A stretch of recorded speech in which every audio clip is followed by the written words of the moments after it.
Olá, turma do oitavo ano, tudo bem? Hoje nós iremos revisar os capítulos 1, 2 e 3 para que vocês possam fazer a prova na sexta-feira, tá bom? Vamos começar no nosso capítulo 1, que é sobre as revoluções na Inglaterra. Mais precisamente, Revolução Inglesa. Absolutismo. Durante o século XVI até o século XVII, foi governada por reis absolutistas. No absolutismo, não há uma constituição e o rei ele não se submetia a um regime fixo de leis, porque isso limitaria demais a sua autoridade. No reinado de Elizabeth I, o absolutismo inglês fortaleceu-se. A expansão colonial inglesa, a colonização na América do Norte e o apoio dos atos de pirataria contra navios espanhóis são acontecimentos importantes que marcam a Revolução na Inglaterra. Vocês veem aí na imagem a Rainha Elizabeth I. A dinastia dos Tudor chegou ao fim com a morte dela. Sem descendentes diretos, o trono coube ao seu primo Jaime. Então, passou a ter início a dinastia dos Stuart, a monarquia inglesa Tudor. Absolutismo com o apoio de grupos burgueses centralizado no poder político. A uniformização das moedas, sistema de pesos e medidas e das tarifas para que o comércio fosse facilitado. Também foi permitido aos corsários para atacar os navios inimigos. O incentivo à expansão marítima e comercial. A Igreja Anglicana, controlada pelo Estado, mantinha nas cerimônias a forma ritual católica. O conteúdo era calvinista, ética calvinista adequada aos valores burgueses. Ética, trabalho metódico, eficiência, a poupança e a acumulação de riquezas. O auge desse processo centralizado foi durante o governo de Elizabeth. A rainha adotou medidas para espionar seus adversários e reduzir a participação do parlamento nas decisões políticas do reino. Por isso, tornou-se o símbolo do absolutismo inglês. O processo de centralização política e as medidas econômicas adotadas durante a dinastia Tudor possibilitaram um grande avanço do capitalismo na Inglaterra. Os conflitos. O absolutismo de direito reconhecido juridicamente, os burgueses descontentes, houve um choque com o parlamento inglês e o parlamento gentry e burguesia. Durante o governo de Elizabeth, os camponeses eles foram expulsos de suas terras. Essas passaram a ser cercadas e foram transformadas em propriedades privadas. Esse processo ficou conhecido como cercamento. Com o cercamento, a gentry expandiu suas propriedades e começou a arrendá-las para o cultivo e a criação de ovelhas, cuja lã fornecia para as manufaturas domésticas. Economicamente fortalecida, a gentry passou a lutar por mais participação política no parlamento. Além da gentry, os cercamentos beneficiaram a burguesia, que utilizou uma parcela de seus lucros para a aquisição de terras e para conquistar títulos de nobreza. O início do governo de Jaime I foi marcado por ações que buscavam dar continuidade ao processo de centralização política iniciado na dinastia anterior. Porém, não demorou muito para que as transformações sociais dessem início a tensões entre o rei e os diferentes grupos sociais ingleses. Jaime I era visto como um governante autoritário. Na imagem nós vemos o rei Carlos I, sucessor de Jaime I. Ele reagiu fechando o parlamento e perseguindo líderes políticos oposicionistas. Anos depois, precisou convocar o parlamento. O parlamento então criou leis que proibiam o monarca de dissolver o parlamento e tornava obrigatória a convocação do órgão pelo menos uma vez a cada 3 anos. Vemos agora as etapas desta revolução, que foi a Guerra Civil, o regime republicano, restauração monárquica e, por fim, a Revolução Gloriosa. Na Guerra Civil, Carlos I mandou invadir o parlamento e prender os seus líderes. A Guerra Civil ela chegou ao fim com a vitória das tropas do parlamento. O rei Carlos I foi preso e condenado à morte, sendo decapitado em 30 de janeiro de 1649. No regime republicano, que aconteceu de 1649 a 1658, na República de Oliver Cromwell, formação da Comunidade Britânica. Também ocorreram os decretos do Ato de Navegação e a guerra contra os holandeses. A restauração da monarquia. Ricardo, filho de Cromwell, manteve-se no poder por apenas 8 meses. Houve uma agitação política e ele voltou ao país. Foram restaurados a dinastia do Stuart, Carlos II do trono britânico. Jaime II, seu irmão, tentou restabelecer o absolutismo. Vale ressaltar que o absolutismo é um regime político que dominou a Europa nos séculos XV e XVI até o século XIX, a partir de uma série de revoluções. No absolutismo, a lei é a própria vontade do rei. A Revolução Gloriosa.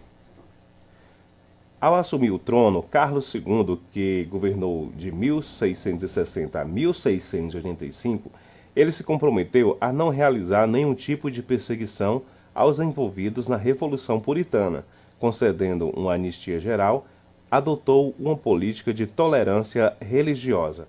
Para conquistar o apoio do parlamento, Carlos II também se obrigou a não tomar medidas consideradas absolutistas, como ampliar os impostos ou convocar tropas sem aprovação dos parlamentares.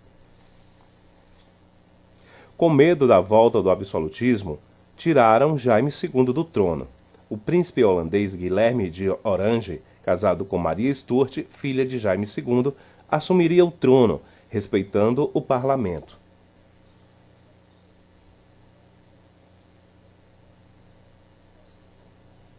Com o título de Guilherme III, assumiu o trono britânico.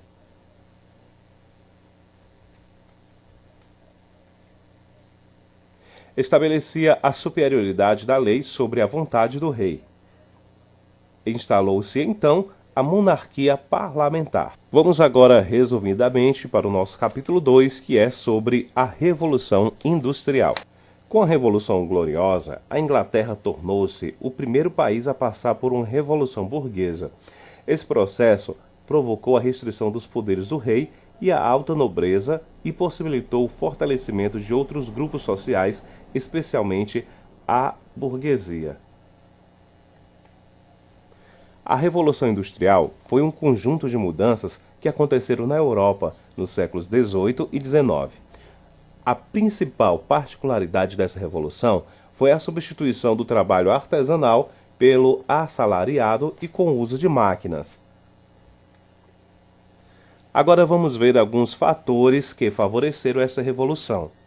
A acumulação de capitais, a existência de matéria-prima, também mão de obra barata e mercados consumidores. A Inglaterra ela é considerada o berço da Revolução Industrial. A ascensão da burguesia e as ideias liberais do poder. A lei dos cercamentos, que limitou o acesso à terra, permitiu a mecanização da agricultura e, consequentemente, liberou mão de obra do campo para as cidades. Ricas jazidas de carvão, o progresso nas ciências aplicadas e nas novas invenções, também o capital acumulado do comércio colonial, infraestrutura naval e burguesia empreendedora. Imagens de alguns eventos da primeira fase dessa revolução. Em 1782, a máquina a vapor que passou a ser usada em larga escala. Em 1804, a invenção da locomotiva a vapor. Em 1875, já na segunda fase, o telefone.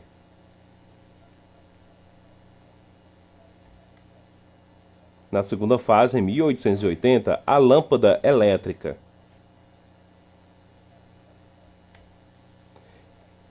Na segunda fase, também em 1886, o motor a combustão.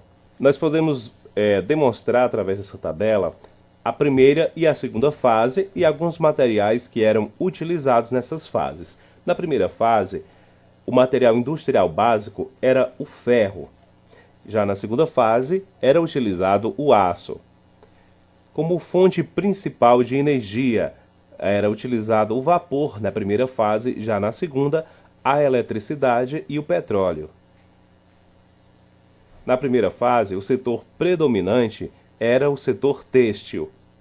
Na segunda, a diversificação de produção. Vemos agora a divisão das classes sociais, nas novas relações de trabalho. Acontecia desta maneira: o capitalista, que era o dono dos meios de produção; o proletariado, que era o trabalhador assalariado; o trabalho, que era a mercadoria que o trabalhador vende em troca de um salário. O declínio da produção artesanal, a produção em larga escala, as fábricas. O aumento da produção, barateamento dos custos, mais fácil acesso aos bens de consumo. A concentração de produção industrial em centros urbanos. Temos como consequências econômicas o fim da escravidão. O modo de produção capitalista se torna o modo de produção dominante. Surgiram também alguns problemas sociais.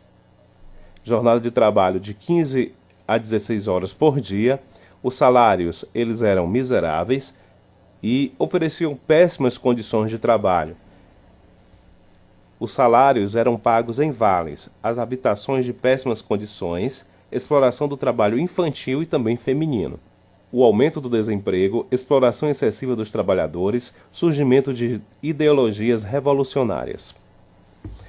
A hora de trabalho por semana para trabalhadores adultos nas indústrias têxteis acontecia desta maneira: em 1780, em torno de 80 horas por semana. Em 1820, 67 horas por semana. Em 1860, o trabalho acontecia 53 horas por semana. As políticas, a burguesia no poder e a aplicação do liberalismo. Plena igualdade de direito, desigualdade de fato. Sociedade baseada no dinheiro e na instrução. Na Revolução Industrial também ocorreram alguns conflitos. Como visto, o processo industrializado reafirmou o poder econômico da burguesia e provocou o surgimento do proletariado, que, desde a sua origem, vive em condições de pobreza. Essa situação se estimulou diversas formas de conflito entre os dois grupos e fez com que o proletariado, no caso os trabalhadores, começassem a se organizar para lutar por direitos melhores e condições de vida. Foi então que surgiu os sindicatos, o cartismo, que eram cartas ao parlamento, e o ludismo, a quebra de máquinas. O primeiro exemplo de resistência dos trabalhadores fábricos contra a exploração do trabalho e as demissões em massa, que ocorriam em função do aumento da mecanização, ocorreu no início do século XIX. Em 1811, um grupo de operários invadiu as fábricas para destruir as máquinas. Esse movimento ele ficou conhecido como ludismo. Vamos agora para o nosso capítulo 3, que é o Iluminismo. O que foi o Iluminismo? O Iluminismo ele foi um movimento filosófico que se popularizou no século XVII na Europa. Esse movimento foi formado por pensadores e cientistas que pregavam o liberalismo em diversas áreas. Eles ficaram conhecidos como iluministas. O que eles pregavam? A filosofia iluminista, ela era baseada na razão, onde o homem deveria ter liberdade de pensar e de tirar suas próprias conclusões e críticas sobre o mundo e a sociedade. O iluminismo e a igreja. Na época do iluminismo, a igreja vivia numa supremacia intensa e tinha muito poder sobre a maioria dos governos. Assim, a população era reprimida em relação à opção religiosa. Os iluministas, eles eram contra essa repressão, afinal, era uma censura.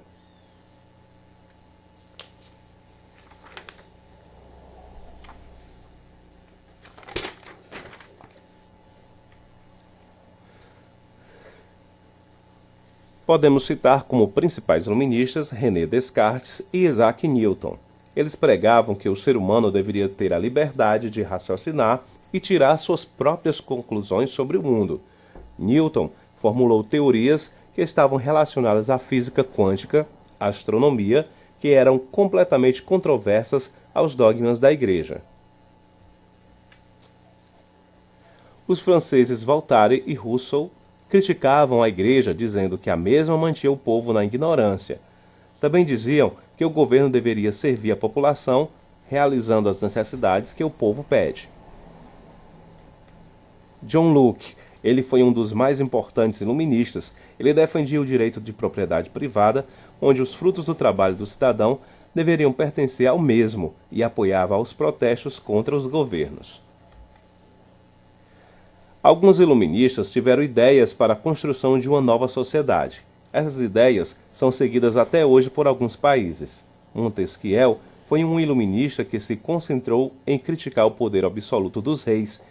Em uma de suas obras, ele propôs a criação de 3 poderes, que é o executivo, o legislativo e o judiciário. Cada poder cuidava de uma área política sem interferir um no outro, assim desconcentrando o poder do rei. Adam Smith. Ele foi outro iluminista que teve suas ideias seguidas até hoje por vários países. Em suas obras, ele afirmava que os negócios de um indivíduo deveriam pertencer a ele mesmo sem intervenção do governo, que é o conhecido modelo do capitalismo. Ele critica o mercantilismo, o colonialismo, pois dizia que os países deveriam ser livres para estabelecer suas relações comerciais.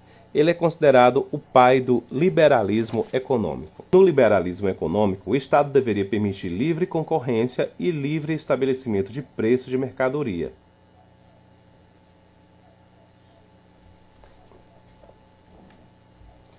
Os despotas esclarecidos. As burguesias de alguns países começaram a perceber que a ideologia iluminista favorecia a população e o comércio. Então, tanto financeiramente quanto socialmente. O apoio da população por parte dos iluministas fez com que alguns governantes, com medo de serem despotos, começaram a impor essa filosofia nos países. Esses monarcas ficaram conhecidos como despotas esclarecidos. Vemos aí um dos despotas esclarecidos, Frederico II, que era o monarca da Prússia, e ele mantinha amizade com o iluminista Voltaire. Frederico foi influenciado pelos pensamentos de Voltaire e impôs medidas contra a tortura, tolerância religiosa, além de investir em muitas construções públicas em seu país.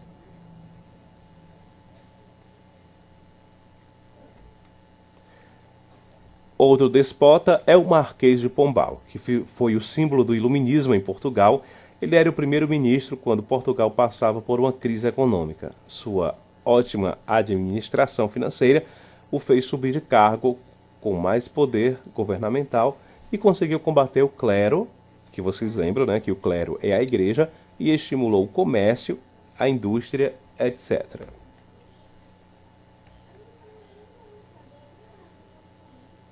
É isso aí, turma, nós ficamos por aqui. Eu espero que vocês tenham compreendido o que nós repassamos hoje para vocês, e eu vou pedir que vocês façam um resumo dos 3 capítulos no qual vocês estudaram, tá bom? E na aula de hoje vocês precisarão me entregar apenas a síntese em resumo do capítulo 1. Na sexta-feira vocês podem me entregar os demais capítulos. Um grande abraço e até a próxima aula. E boa prova!